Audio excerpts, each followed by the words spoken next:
and welcome back to my kitchen. Today we're going to be making the Palace Saloon beef jerky stew from the Back to the Future, the official Hill Valley cookbook.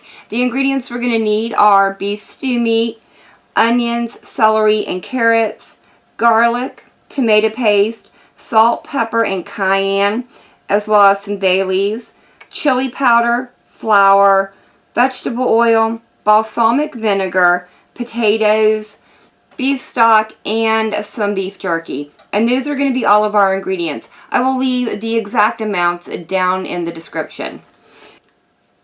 The first thing I'm going to do is add my flour, my salt, pepper, and cayenne into a bowl. And then I'm going to whisk these together until they're well incorporated. The next thing to go in is our beef cubes. And we're going to go ahead and get these well coated in our flour mixture. Once you have all of your beef pieces coated in your flour dredge, go ahead and start heating up your 1/4 cup of oil into a skillet. And all we need to do now is brown these for about 4 minutes on each side. My skillet could definitely be a little bit hotter, but I do want to go ahead and get this dish started. So it'll be fine. It'll just take a little bit longer for these to brown. You do want to be sure to break or shake off any excess flour that's on these. You don't want that getting in here and gumming up your pan. Definitely be sure not to overcrowd your pan. You want these to brown up nicely. You don't want them to sit here and simmer in their own juices. So we'll have to do this in a couple of stages. As my pieces start browning up on both sides, I'm going to go ahead and remove them from the pan and start placing them over into my slow cooker base. Now that I have all the beef out of the pan, I'm going to go ahead and add in my vegetables.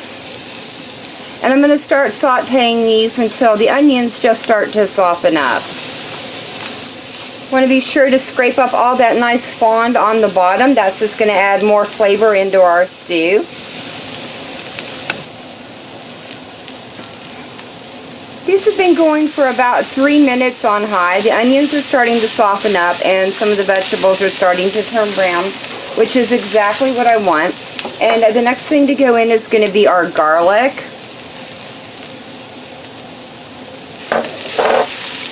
And our tomato paste. And the chili powder. And these are going to cook for another 2 minutes or so, or just until our garlic starts to become fragrant. Now that the vegetables are done, I'm going to go ahead and add those into my slow cooker base along with, whoops, sorry, I just steamed y'all up. I'm going to put those in with my, those are going in with my potatoes and the stew meat that we've already browned up. Sorry about all that steam though. Next thing that's going to go in is our 8 ounces of beef jerky, 2 cups of our beef stock, and I'm going to give this a good stir.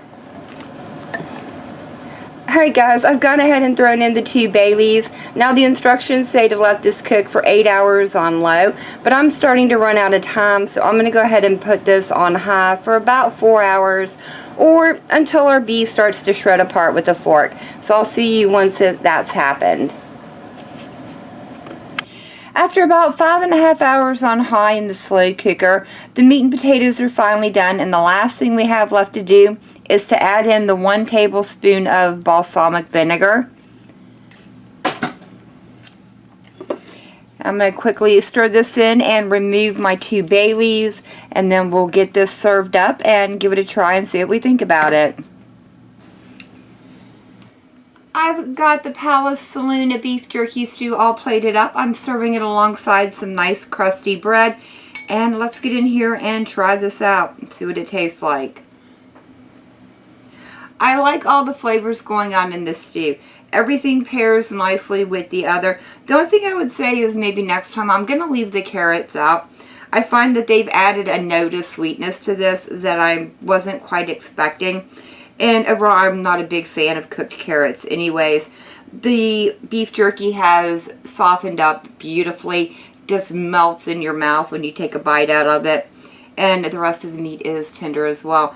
And the potatoes, you know, you can't ever go wrong with potatoes in a beef stew. Of all of the recipes in the Back to the Future cookbook that I looked through, this has been the one that has intrigued me the most. Wasn't quite sure how that beef jerky was going to work out, but it turns out it works beautifully. But that is going to be it for me for the day. If you guys have enjoyed this video, leave me a comment down below. If you guys tried this recipe out, let me know how it turns out for you.